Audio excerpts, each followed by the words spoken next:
আজকে তোমাদের সাথে গরম গরম ধোয়া উঠানো কলিজা সিঙ্গারার রেসিপি শেয়ার করছি। প্রথমেই সিঙ্গারার পুরটা বানানোর জন্য তেলের মধ্যে পেঁয়াজ, আদা, রসুন, তারপর সব ধরনের মশলা দিয়ে ভালোভাবে মশলাটাকে কষিয়ে নিব। তারপরে কলিজাগুলোকে অ্যাড করে দিলাম। এরপর কলিজাগুলোকে ভালোভাবে রান্না করতে হবে। কিছু আলু অ্যাড করে দিব কলিজাটা যখন ভুনা হয়ে যাবে। তারপরে আলু আর কলিজাকে একদম ভালোভাবে সিদ্ধ করে নিতে হবে। এরপর একটু ভেঙে দিচ্ছি এভাবে করে। তারপর একটু কাঁচা পেঁয়াজ আর মরিচ অ্যাড করে দিলাম। তারপরে এখানে ময়দা ডো বানানোর জন্য নিয়ে নিচ্ছি 3 কাপ ময়দা, তারপরে তেল, কালো জিরা। বেসিক ভাবে এই ময়দাটা বানানো হয়। তারপর হচ্ছে এরকম ছোট ছোট করে লেচি কেটে নিয়ে তারপর এভাবে বেলে লম্বালম্বি করে ভাঁজ দিয়ে নিচ্ছি।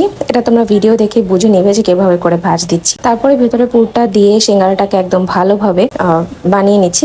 এরপরেই তো গরম তেলের মধ্যে সিঙ্গারাগুলোকে দিয়ে 10 মিনিটের মতো ভেজে নিলেই হয়ে যাবে গরম গরম সিঙ্গারা। এর ভিতরে গরম গরম কলিজা সিঙ্গারা। এটা খেতে অনেক মজা হয়। তোমরা বাসায় ট্রাই করে দেখতে পারো। Thank you so much for watching.